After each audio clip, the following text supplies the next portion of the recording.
Welcome back to Sacramento Smooth Jazz. Ladies and gentlemen, let me tell you, it's time to buckle up for smooth jazz royalty.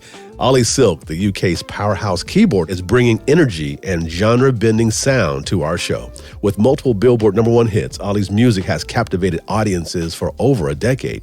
However, his talents extend far beyond his own work. He's a coveted sideman, lighting up stages with legends like Gerald Albright, Boney James, and even Dave Koz. And you can even catch him dazzling crowds on the Dave Koz cruise. This conversation promises to be pure gold, so stay tuned for the dynamic and talented Oli Silk. Oli, welcome to Sacramento Smooth Jazz. How are you today? Oh, I'm doing great. Thank you so much for having me, and a great introduction, man. I appreciate it. Oh, you're welcome. You're welcome and most deserving indeed, man. I'm thrilled to have you. In fact, I'm even looking forward to seeing you June 2nd at the Taste of Jazz Festival in Stockton, which is a little bit south of us, about 30 minutes. So that's going to be great. And we'll talk about that as well. Let's kind of get started. You know, you're known as the UK's smooth jazz ambassador, man. You know, so how did growing up in London shape this musical journey that you're on? Oh, man, yeah. I mean, you know, it was a little different growing up in London and listening to all these sounds coming from America and all those old records that I used to buy in the 80s and stuff, and just getting my musical chops together. But yeah, I was always heavily influenced by the American artists, George Duke and Joe Sample and Bob James, etc., all those keyboard players. When I started to learn how to play the keyboards, that was always my influence. So it just felt natural to me to be in that style, you know? Mm-hmm. Nice. You have some great examples that really helped you out. But also, you started out with the duo Sugar and Silk, right? Going way back now, going back to some early years. Yeah, sure. Yeah, I did. That was like our first little college band that we had. It was like me and a friend of mine called Danny Sugar. He played bass. You know, we fell into it. We were at college together. At the time, it was like Jamiroquai were real big, and Incognito and a lot of those British bands, those acid jazz, kind of funk jazz thing. So we both had a mutual love of that and, of course, of the 80s stuff. So we just started putting songs together. Just, you know, we weren't really doing it for any reason apart from our own enjoyment and pleasure. My brother, actually, about 10 years older than me, he was kind of working in the music business at the time, and he said, oh, you know, you've got something here, I think. I really feel like we could maybe put this in front of a few record labels and things and see how we go. And we were like, yeah, sure. You know, again, we were very naive and we just didn't really think much of it. But he managed to set up a meeting with a label in London called Time Warp Records, and they jumped at it. They thought it was great.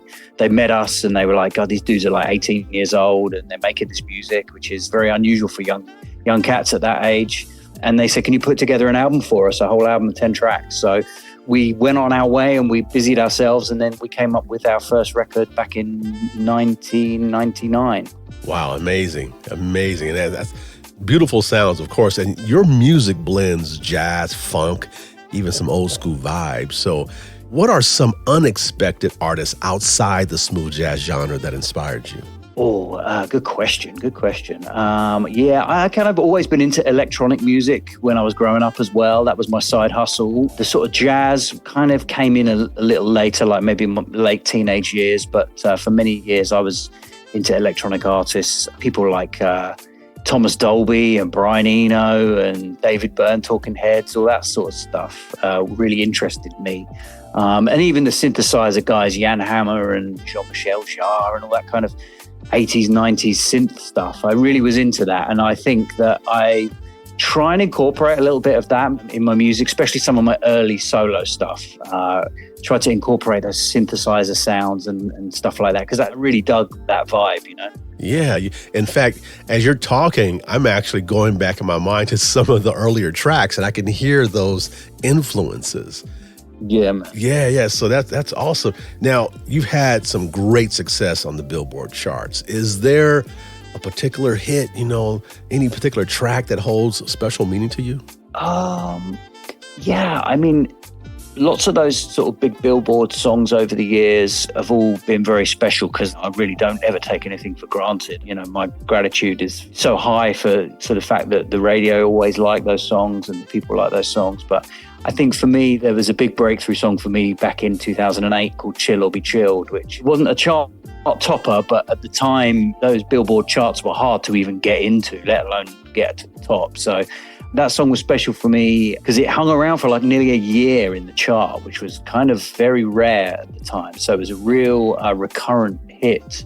And it coincided with me. I came over to live in LA for most of 2009. And so it was special because for the first time I could actually switch on the radio in the car and hear my own song, which was such a big deal because like in the UK, we never had those sorts of radio services. So to come over here and like, you know, cruise up and down the freeway listening to my own song, that was special. I'll never forget that. Well, that Chill or Be Chilled is really nice. Actually, it's on my playlist. I still listen to that. That's on there. It's on rotation as well. Now, you are a master collaborator. You've worked with so many legends, you know, like Dave Koz and Gerald Albright, you know. So when you're working with these cats, what's the most valuable lesson that you've learned from being a sideman for many iconic artists? I've learned a lot. The learning curve for me as like a side guy, as a keyboard player guy, the learning curve was very steep. I still feel like I'm learning now. Again, I don't think I'm a master of the game at all, and I don't think you should ever think that way. But, you know, coming up, my first kind of big side gig was with Peter White, and Peter taught me a lot about when to play, when not to play, when to hold back, when to let go. And I'd say pound for pound, he's probably been the guy that's taught me the most. But yeah, man, I mean, playing with such amazing artists, Gerald Albright and Boney James, you know, just being put under that pressure just makes you tougher and stronger and better going forward. You know, it definitely shows. And I believe what you just said is a life lesson, not for just musical artists coming up, but just people as a whole that don't feel that you've arrived, that you're constantly learning, having that humble attitude of wanting to embrace that. So I've extrapolated what you just said as a life lesson. Thank you for that. Now when it comes to your live... I appreciate that, man, yeah. Yeah, no problem. You're welcome. Now, your live performances, they're very energetic. You know, they got some electric energy for it, that's for sure. And the audience goes nuts. Okay, I've seen it. What's the secret, if you will, of creating such a engaging experience for the audience, man? What's it like for you, and how do you do that? Once again, it ties back to the question we just had. It's like I've learned a lot from seeing some of the legends in the genre, how they conduct themselves and how they piece together a show and make it flow real nice. And I've kind of learned that from a technical standpoint, but I think connecting with audiences is, I don't know, you would say like 75% of the music, but there's another portion of it that's connecting as yourself, as a person, as a human being, and, you know, as someone who is just trying to connect a lot of people with one person, you know, and just bring us all together. I like to think of it as just like, you know, I'm kind of in my front room playing to my friends, you know, because this is a tight-knit genre, as you know, man. This is a little clique of people, and everyone knows their music real well, and they know what they like. And I think that's really cool. It's like this rarefied air where we've got like a legacy of 35, 40 years of this music. And I just feel like I'm just a conduit, you know, I'm just kind of using the music to inspire other people. Nice. And you're right. It is a small group. Even though everyone's spread out all over the globe, everyone knows everybody knows each other. Everybody knows each other. They do. You know, we bring up your name. Oh, yeah, absolutely. Oh, yeah, man, he's great, wonderful producer. And it's like everybody knows everyone. Now, I mentioned producer because you're also a sought-after producer, highly sought after. What do you look for, you know, in an artist when deciding to collaborate on a production or project? Yeah, I mean, it's very much about, you know, guys coming to me with good original, you know, fairly unique ideas. The groove is what it's all about. That's the bedrock of everything. So like good groove players with good sensibilities. And if I'm co-writing songs, then I like the instrumentalist to bring something to the table. I don't just want to write a whole song for someone. When it comes to production, a lot of guys will come to me with a good demo of what their ideas are, and then we can kind of shape it from there. But yeah, I've worked with all sorts of artists and people, and I really get a kick out of it because you put the Oli Silk spin on it, but it's still, you know, fundamentally their tune. Yes, absolutely. That's true collaboration, you know, for sure. Now you touring the world, you're coming into Stockton June 2nd, which is just 30 minutes south of Sacramento, man. What can the audience look forward to in seeing your music and hearing you play live? What can they look forward to? Oh, they can look forward to very, very good energy and fun and laughs, but also hopefully they can just have a wonderful day. There's so many great artists on the bill that day on June 2nd that I think it's going to be such a treat of music for everybody involved, including me. I love to, for starters, interact with everybody in the audience during the show and after the show and meeting everybody. It's so nice. You could never call this a job. It's just such a pleasure. But then also I love to check out everybody else and what they're doing and the music that they're making together with the audience, Yeah, it's going to be fun. It's a great lineup of individuals. I'm looking forward to seeing you play. It's going to be fun indeed, for sure. How can people get in touch with you? How can they see you online and hear your music? What do you have? Yeah, well, first place you can come to is olisilk.com. That links to all my socials, and you can see tour dates up there around the US and around the world. Also, hook up with me on Instagram, Oli Silk Music. Message me. We can have a chat. I'm very, very open to that. I love people asking me questions about whether it's from what keyboard I use or what piece of tech I use or what my influences are. I love to answer questions. Nice indeed. Now, before we go, we want our audience to hear your music, of course. So what track do you want our listeners to hear? Who's on it? What can you talk to us about that track and what inspired it? Give us the rundown on what you want them to listen to. I think I'd like you guys to play my last Billboard hit back in 2022, which has become another real special track for me. It did very well at the radio, but everywhere I play this song, I get such a good reaction all over the country. It was slightly different for me because it was led by the Fender Rhodes rather than the acoustic piano. And really it was a tribute to one of my favorite Fender Rhodes songs of all time from 1976, which is a song called Nautilus by Bob James. Bob has always been a big influence of mine, and I've met Bob several times, and he's just a great dude. And lots of musicians can be inspired by Bob, and he's still doing it at 80-something years old. He's still on the road.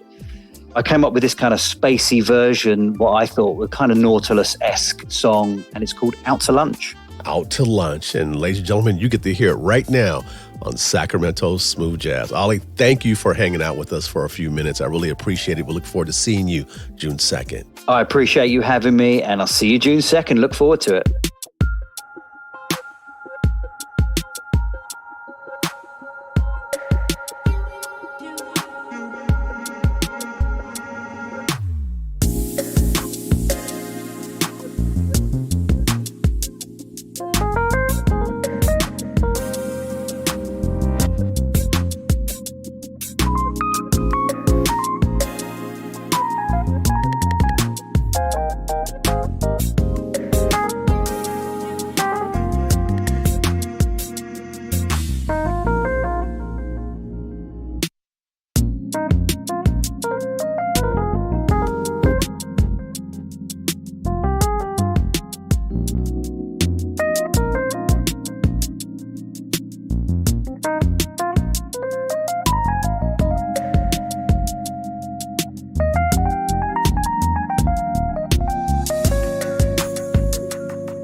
Thanks for listening to Sacramento Smooth Jazz. To continue listening to Smooth Jazz 24/7, follow Sac Smooth Jazz on social media and listen by going to sacsmoothjazz.fm.